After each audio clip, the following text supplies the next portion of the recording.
Bharat G20 जैसा एक बड़ा इवेंट ऑर्गेनाइज करने वाला है, लेकिन भारत के विरोधियों को यह हजम नहीं हो पा रहा। भारत के दुश्मन कुछ न कुछ इफ बट इस पूरे कार्यक्रम में लगा देना चाहते हैं। चीन भी भारत का एक ऐसा ही प्रतिद्वंदी है। हाल ही में चीन ने एक ऐसी हरकत की है जिससे साफ दिखता है कि वह कितनी छोटी सोच रखता है। चीन ने भारत की संस्कृत भाषा का विरोध किया है। चीन ने G20 के डॉक्यूमेंट में लिखे शब्द वसुधैव कुटुंबकम का विरोध किया है। अगर आप इस तस्वीर में ध्यान देंगे तो समझ सकेंगे कि यह भारत में होने वाले G20 का लोगो है। साल 2023 में G20 की theme one earth, one family, one future है। इसी के ऊपर आपको वसुधैव कुटुंबकम लिखा मिल जाएगा। वसुधैव कुटुंबकम संस्कृत का शब्द है जिसका अर्थ है कि पूरा विश्व एक घर है और इसमें रहने वाले लोग एक परिवार का हिस्सा हैं। लेकिन दूसरों की जमीन कब्जाने वाले चीन को शायद ही इस तरह के विचार समझ में आते हों। इसी कारण उसने इसका विरोध किया है।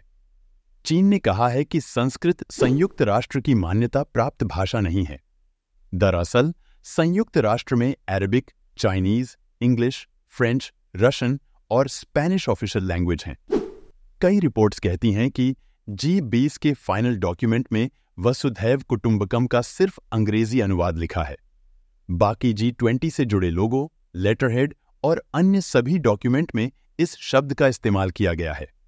भारत क्योंकि इस समय G20 का अध्यक्ष है, इसी कारण कई देशों ने उसका समर्थन किया है और कहा है कि यह भारत के राइट टू डिसाइड का हिस्सा है। लेकिन एक सवाल आपके मन में जरूर होगा कि आखिर एक छोटी सी लाइन से चीन क्यों डरा है? चीन के डर के कई कारण हो सकते हैं।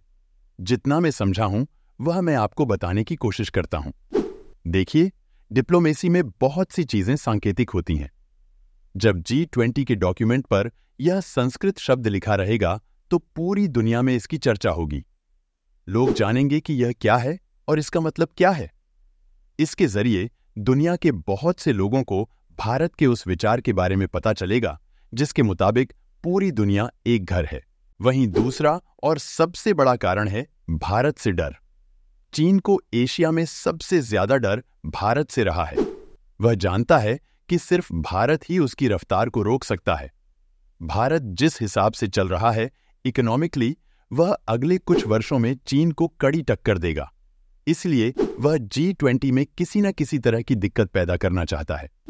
यही कारण है कि उसने कश्मीर में होने वाली G20 मीटिंग का बॉयकॉट किया था। अगर हम पिछले साल की बात करें तो इंडोनेशिया में G20 का समिट हुआ था।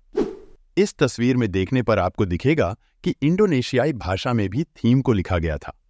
लेकिन तब चीन ने कोई विरोध नहीं किया था, जो चीन के दोगलेपन के साथ साथ भारत से खौफ को दिखाते हैं। लेकिन क्या 140 करोड़ की आबादी वाले देश की भाषा संयुक्त राष्ट्र की ऑफिशियल लैंग्वेज नहीं है? इसका जवाब है नहीं। भारत विविधताओं वाला देश है, जिसके कारण यहां 22 ऑफिशियल भाषाएं हैं। संयुक्त राष्ट्र में भारत हिंदी को ऑफिशियल लैंग्वेज बनाना चाहता है। 2018 में दिवंगत विदेश मंत्री सुषमा स्वराज ने लोकसभा में इसमें आने वाली कठिनाइयों पर जवाब दिया था। उन्होंने कहा था, हिंदी को ऑफिशियल लैंग्वेज बनाने में सबसे बड़ी कठिनाई यूएन की प्रक्रिया है, क्योंकि यूएन में किसी भी भाषा को ऑफिशियल लैंग्वेज बनाने के लिए उस पर आने वाले खर्चों का व्यय सभी देश मिलकर करते हैं। अगर अकेले भारत को खर्च करना होता तो हम कोई भी राशि देकर इसे ऑफिशियल लैंग्वेज बना देते। भारत ने चीन के विरोध पर कुछ नहीं कहा है, लेकिन मुझे पूरा विश्वास है कि मौका देखकर चीन को करारा जवाब मिलेगा। इस बारे में आपका क्या सोचना है, हमें कमेंट बॉक्स में जरूर बताइए।